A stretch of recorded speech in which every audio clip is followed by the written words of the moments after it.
Welcome to Gems of Knowledge with your host, David Bellman and Justin Kroll. Each week, our experts will answer all of your jewelry questions with Rachel Putney, our social media maven, who will relay your questions to our experts.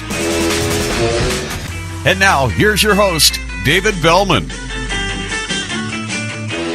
Hi, I'm David Bellman, and welcome to part 2 of our episodes talking about setting diamonds. And today we're going to show you a ring from start to finish, how pave diamonds are set into a gold band. But first, let me introduce the lovely Rachel. How are you? I'm great. How are you, Dave? And, of course, Justin, good to see you again. Haven't seen you in a while. It's been a long time. We're laughing because we're doing 2 in a row, and you think you're watching it the next week, which you will be. But for us, it's one after the other. But that's the way to do it. We've got a great show set up for you today. I'm really excited about it. The pictures that we have are good, but eventually we're going to make our own video of this. But I thought it would be nice, since we were talking about prongs in the last episode, to just show people kind of how the work is done as best we can. It's important. Yeah. So let's start with the first picture. And this is going to be ultimately a 3-row diamond pave set wedding band. And you can see what the jeweler's done so far is he's laid out, the 3 areas where the diamonds are going to go. So he's kind of taking a kind of a roundish band, and he's kind of flat cut or polished, I should say, or filed 3 edges on there, 3 surfaces. Okay, so it's going to be diamonds on all 3? Yep, in all 3 sides, or center and in both sides. Okay. And this is how they get started. They have a little hand tool that looks almost like a mini drill, and they use all these different types of attachments to it that do different things. What he's doing here is he's spacing out where the diamonds are going to go, and kind of like drilling little holes as a guide to, like if you did with like you marked it with a pencil or something like that, but he's marking it with a tool, and he's going to put little holes all the way along where he wants the diamonds to go and make sure it's nice and even. Okay. And then next, he has to start drilling those holes out. So you can see in this picture, he has a new drill bit in there, and this one is kind of like a ball shape. And when he pushes it into the ring, it makes those little ball shape holes into the ring where he had put those marks originally. So he's getting it prepared. It's kind of rounding it out. Yep. Okay. Yep. Here's another shot of it going in there. He's working on those side diamonds now. The ones in the center are a little bit bigger. The ones on the sides are going to be smaller diamonds. Okay. All right. All right. Okay. Does it look like, I don't think, are there diamonds in this one? It's hard for me to see. No, it. not yet. Not yet. Okay. So again, he's just finishing up, but you can see on this shot on the edge, facing us, the one down, where he had done all those holes. You can see all those openings now starting to appear. So he's just finishing up all of them. Oh yeah, there we go. That's a really great shot. And he's going to use different tools that are going to go a little deeper and a little bigger in order to prepare it for actual setting. Okay. When this step is done, all those edges are really rough. So the next thing to do is this is a block of wood with some it's like sandpaper. Yeah. But it's very, very fine for gold. And so he's going to run that up and down over the ring to smooth out all those rough edges that he caused with the drilling. Okay. And now here is the finished mounting, getting prepared to start laying out the diamonds and setting them in. Yeah, it looks like it's ready to go. Yeah, but notice there are no prongs or anything yet. All you're seeing is just holes. And now he's going to pick the diamonds that are going to go in there, and he's going to drop them in, make sure that the holes are the right size and that they're fitting okay. And now he's going to start making some of the first steps of raising and making the prongs that actually hold those pieces in place. What is he doing with the marker? He's going to mark the areas where he's going to drill out some more gold in between the stones, and then use what's left over, the leftover gold, to actually hold the diamonds in place. Are prongs always added after? They're not added. They're raised up from the original metal. Okay. So he's not going to add more gold to this ring. All he's going to do is just,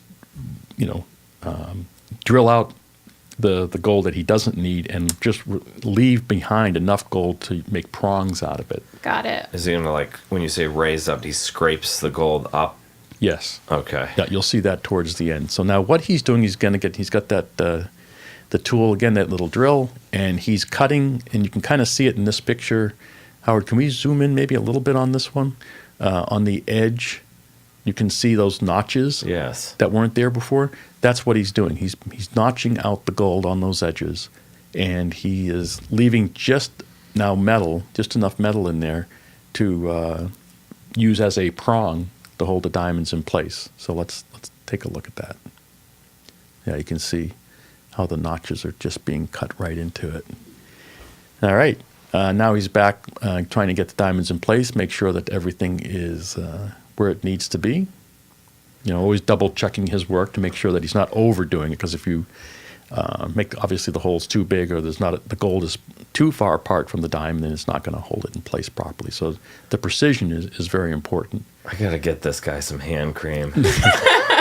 I was just looking like you can't avoid it. Their hands are just always going to be dirty. Yeah. They're permanently dirty, and the Correct. guys who do setting work like this, and they're working with tools that are razor sharp, you can see he's cut himself thousands of times. And they yeah. can't wear gloves. It's Yeah. impossible. Yeah, It's it's just too too delicate. difficult. Yep.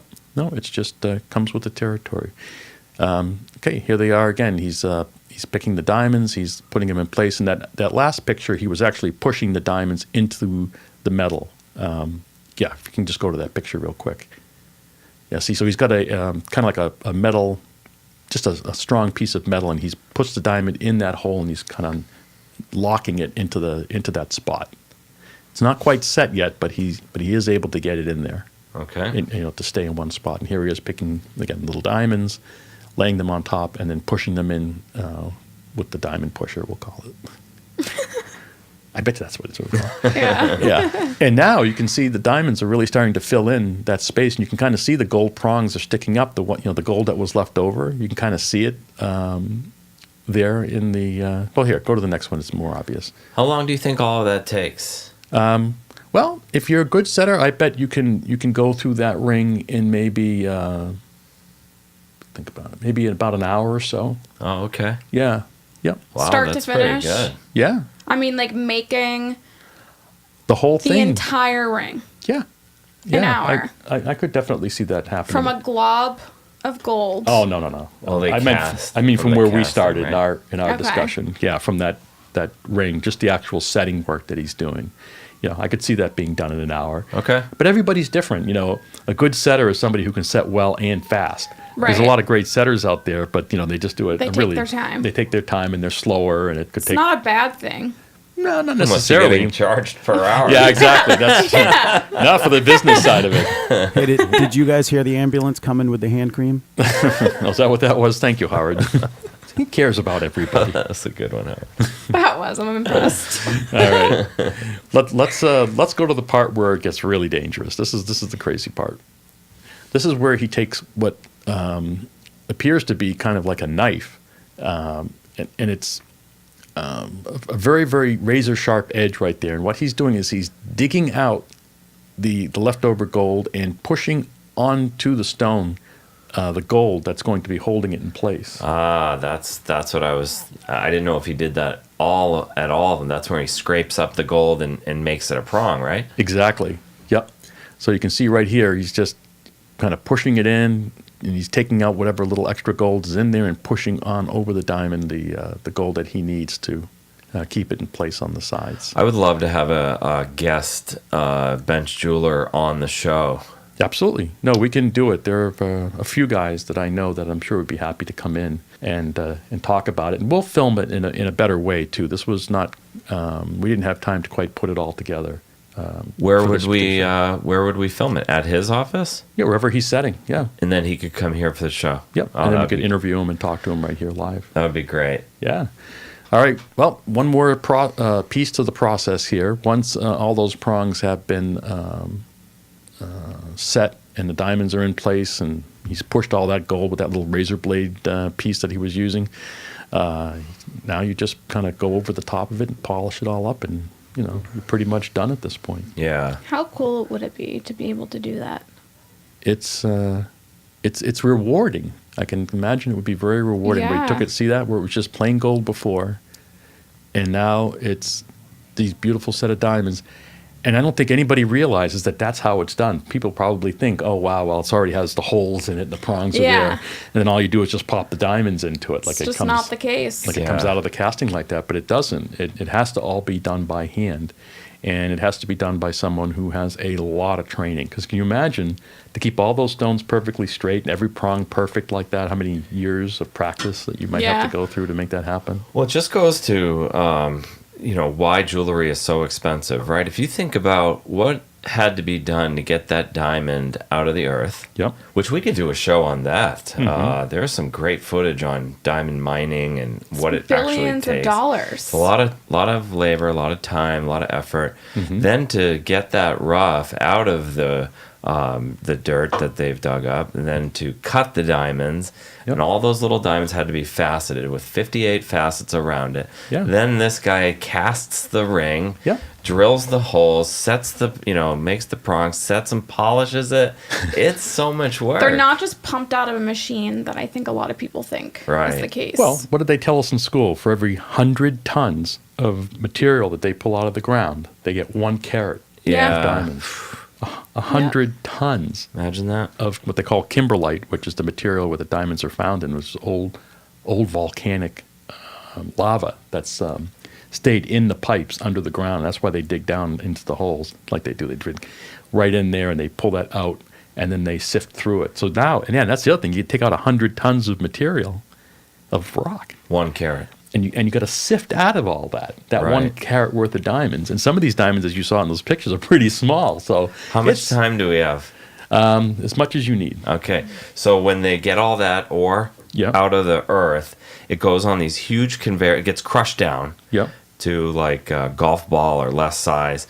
And it all goes over a conveyor belt that's layered in like fat or grease. And the conveyor belts are vibrating up and down, and the rock and stuff that's non-diamond bearing gets lifted up. It flies off to the grease, right? Well, the diamonds stick to the grease. The rock bounces off, and things of high pressured air can sense where the rock goes up, and it shoots and goes off the conveyor belt, and only the diamonds are left on the conveyor belt. I'd love to get some footage. In your diamond courses, have you seen that video? I haven't seen that video. Okay. Well, we'll get one from GIA. I can go back through and find. I mean, maybe I did see the video. Yeah. I had to have.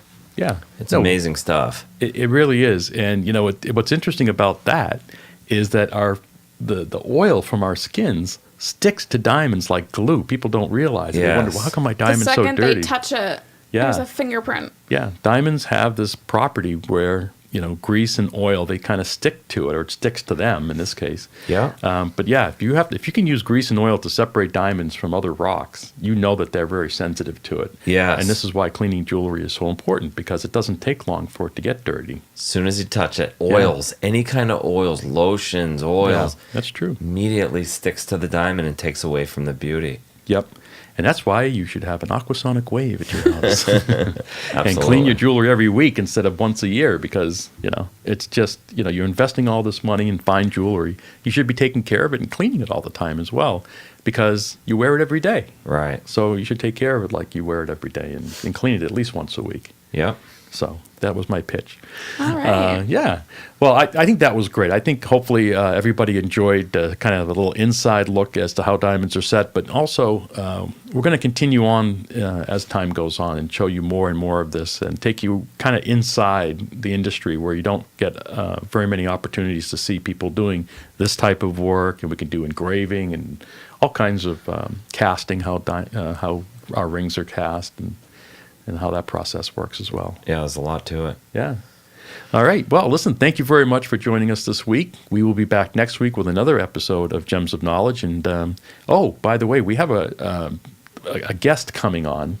Do you know her name? What's her handle? It's Champagne. Oh, Champagne Gem. Champagne Gem. She's a very, very famous Instagrammer. She's like a jewelry blogger. Yeah. Check her out in the meantime. Champagne Gem. And I don't know how she does it, but she gets into these diamond houses and they hand her the biggest diamonds, the most spectacular rings you've ever seen. And she takes her phone and she videotapes them. And it's amazing. Yeah. And she literally travels the world so that she can go to these jewelry stores to photograph these rings and see them and try them on and talk to the people who are there. It's Not really a cool. bad And little gig. she's gonna be a guest here or on Skype. Yeah, we're going to Skype her in. Skype her in, cool. Yeah, she's in Australia. Oh, nice. Yeah, so we'll have to figure out the timing on that one. Yeah. We'll probably be in here at 8 o'clock at night trying to. I can't put wait show for the together. accent. Do we know when she's gonna be on? A couple of weeks. She's traveling right now, so when she's done her travels, and she's back in Australia, she said she would call. So probably mid-April. All right, so everyone stay tuned. Yeah, it's going to be a really great show, and we're going to have lots of video and lots of pictures to show as well. Because I've watched her Instagram. I mean, this 10 carat, 20 carat, 30 carat diamonds. I mean, it's crazy stuff you never get to see. Right. So she's very lucky to be able to do that, and so will you because you'll get to see it too. All right, thank you very much, and we'll see you next week.